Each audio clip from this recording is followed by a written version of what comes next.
Welcome to Thursday. It's April 15th, 2021. Well, folks, the weather across the region is just miserable. There's no way around it. We are going to be looking at very cold conditions with off and on cold and off and on snow today through Friday.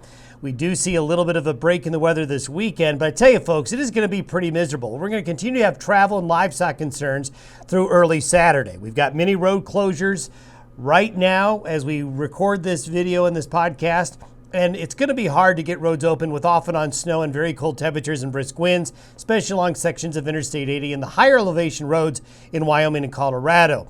But we're going to have some slick roads across portions of Kansas and Nebraska and South Dakota as well. Now, there is a modest, very modest break in the weather this weekend, but relative to what we're suffering through right now, the weekend actually is going to be a lot better, especially Sunday. But unfortunately, another strong cold front is going to barrel in from the north Sunday night into Monday, bringing more cold and more snow possible.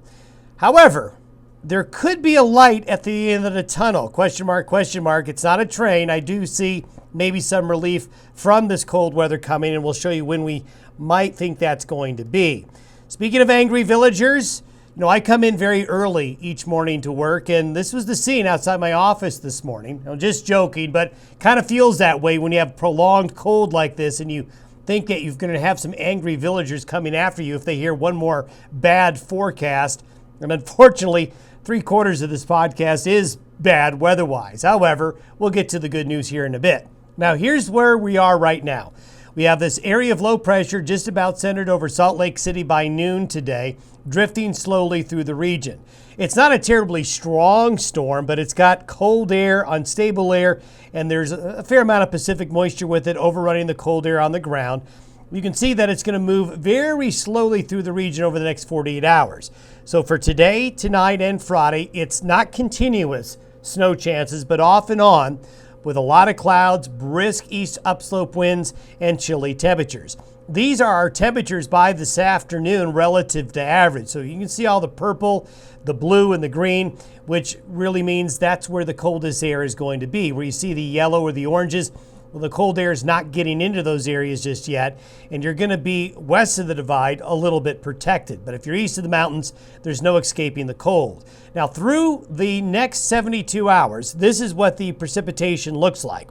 Again, nothing like the March storm, but we've got light to moderate amounts of moisture coming in the form of this snow, and you can see a real dominating area east of the divide where most of the blue is, where you can see the heavier conditions in the upslope. So parts of Kansas, Nebraska, eastern Colorado, eastern Wyoming, picking up more needed moisture. The mountains, the high country of Colorado, over the next 72 hours, parts of the Wasatch Front as well, going to be picking up some needed snow to give a late season snowpack boost to the mountains of Montana, Wyoming, and Colorado, and parts of Utah and even northern New Mexico.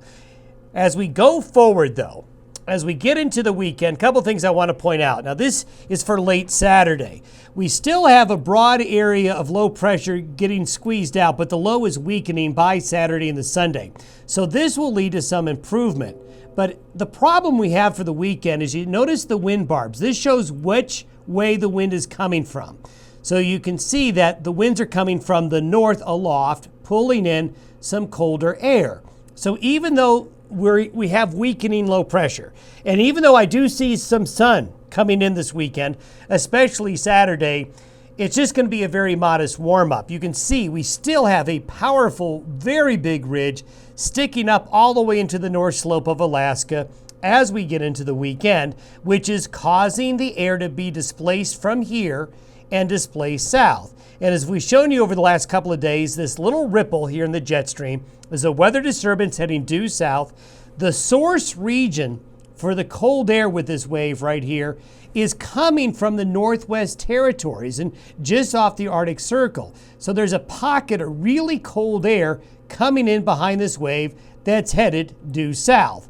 So after a modest break in the weekend, here it comes. This is for noon Monday, and you can see that there's a broad trough and a cold front, and what you can't see here is the cold air on the surface. I'll show you that here in a minute. And there's actually another little wave coming in behind it. So despite our modest warm-up this weekend, Monday and Tuesday will turn sharply colder, and there's a lot of forecasts out there that are way too optimistic for Monday and Tuesday. I could see Monday and Tuesday, some areas not even getting out of the 20s and 30s, and there's going to be some snow with it as well. These are temperatures relative to average by Monday afternoon. You see the purple there? So Monday the week is just going to start off with miserably cold conditions again. And as we go into Tuesday, to show you the extent of the cold air, look at Texas, look at parts of New Mexico, look at that pocket of really, really cold air sinking down into there to start the week, and the cold even spreads into the Great Lakes. Notice here, though, in the Pacific Northwest and Western Canada, where that high pressure ridge is, relative to normal, it's warmer. So we got to get that red and orange into here.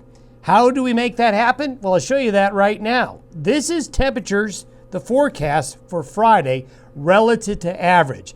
What this means is in about 7 or 8 days, this is the light at the end of the tunnel. We may see the colder air retreat more to the east here, as you can see it, and allow some of that warmer west coast air to get pushed in as the winds aloft become more westerly. And this is where we have it by next Friday and Saturday, a Pacific flow into the high plains and Rockies, not one coming in from the north like we have right now. So you got to change the wind directions aloft to bring in a different air mass. And that's exactly what we see. A little bit of high pressure comes in late next week. So if you were to ask me, when will it maybe feel like spring again? Probably next Friday and Saturday is when you're going to notice it. If we get lucky, maybe on Thursday, but colder than normal. Until then, these are temperatures by next weekend. So you can see a push of much warmer air coming into the area. Now, keen observers, though, will see this warmth and get excited, but also see this pocket of cold up there. We still got a lot of cold air in the northern latitudes. So there's still going to be some ups and downs. But we're talking around April 25th or so. So we're getting close to May. But we still have to keep an eye on these pockets of cold air. Looking even further out for the 30th of April, now we're going to give you a question mark here.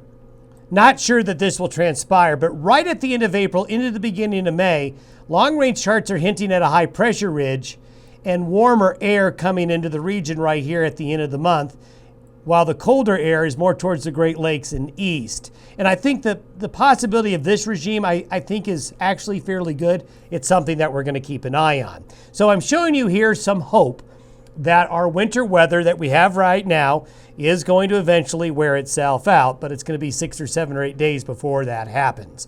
Thanks for listening to watching the Day Weather Podcast. We'll see you on Friday.